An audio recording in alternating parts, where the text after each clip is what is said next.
and I saw you twice. I saw you once in Chicago, night two, and then I flew out to Queens. Both were amazing, but Which that Queens was just crazy. I was about to ask you to pick your favorite. Okay. It was it the last Queen show on the whole show on the whole tour? Yes, yep. When you brought out Um, Sexy and Young Ma and all that, and 50.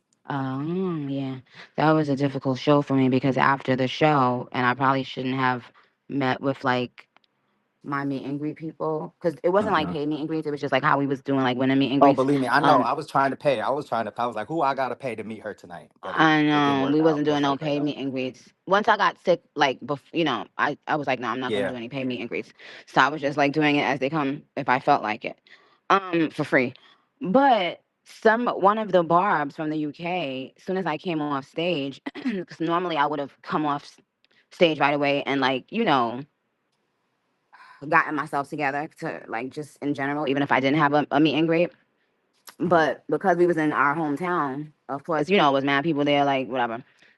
But once I was about to go and get myself like together, um, one of the UK barbs, she told me that one of the UK barbs that I always see with her, like it's a group of girls that they've been hanging together for like over 10 years, like yeah, like probably 15 or more years, whatever. As soon as I got off stage, she told me that the girl passed away. Oh, And then so I was already like it was so emotional being like knowing this was the last show and it was my hometown.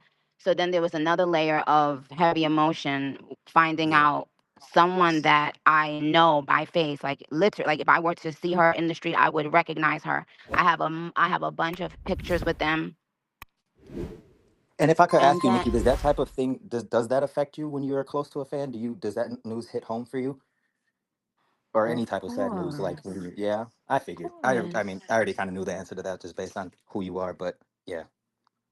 Yeah, so I wish I didn't find that out until I had already gotten dressed, but I did. And I was just like, what the fuck? I didn't want to come back, and be around anybody.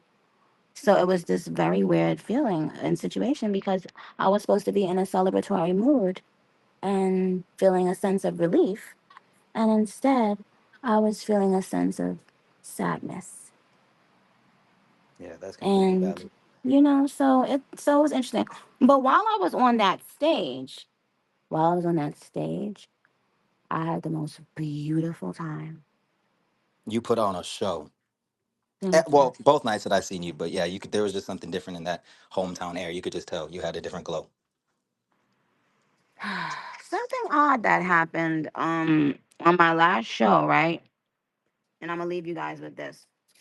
Yo, on my last show, all of my clothes were mysteriously too tight in the crotch. Hmm. Clothes you had already worn. Absolutely. Mm. All of the outfits that I normally wear that had the leotard part or whatever that part is called where you button it in the crotch.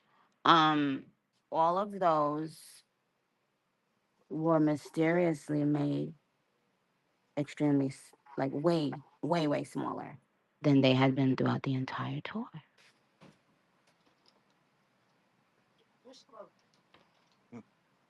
Well, you looked great.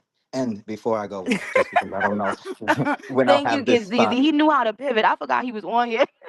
He's like, because I was like, everything okay. quick, or you Anyway, looked great.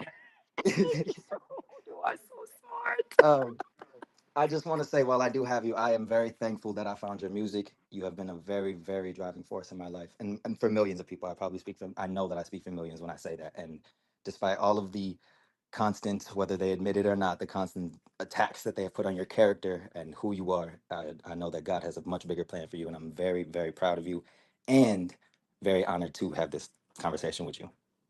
Amen. God bless you, my darling. I love you. Take care of yourself, okay? Thank you. You as well. Okay, my darlings. First of all, before I leave off of here, I want to tell you that you are so fucking amazing. And even when you don't feel like you are, you are. Think about when you were at your best self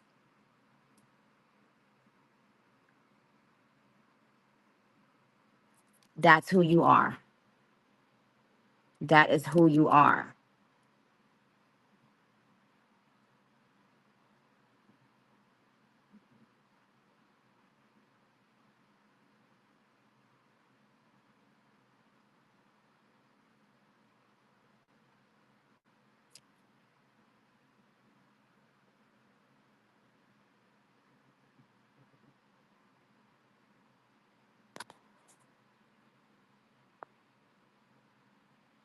Do the necessary work and keep it moving.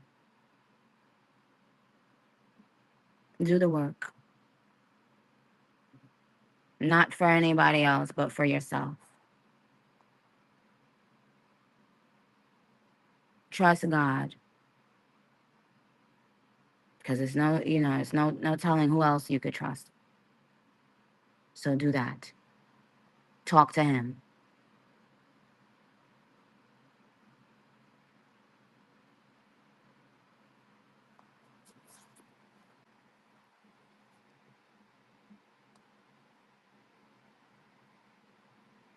Think about, okay, this is the last thing I'm going to say about this.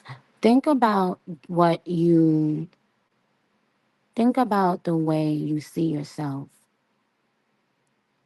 If you right now were to get everything you want, right? Think about you having everything you want and feeling exactly the way you like to feel.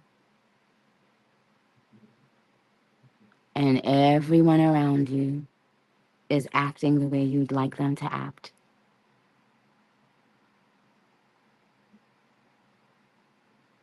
Envision that. Envision yourself in that. Think about it right now.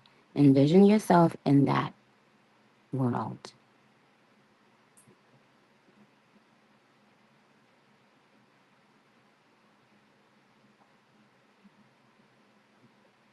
Are you there?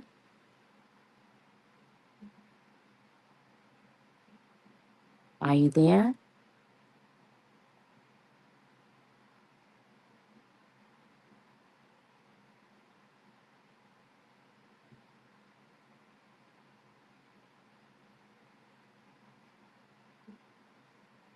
If you said yes, you're there. You're already there. If you were able to see that clearly and envision it,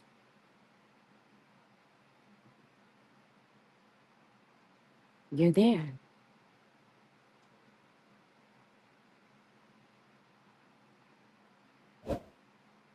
Are you there yet?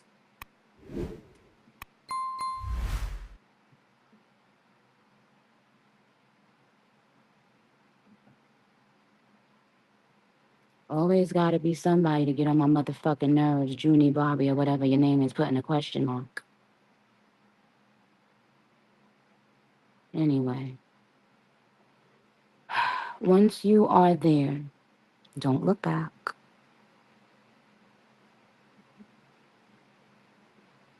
No matter who or what tries to pull you back out,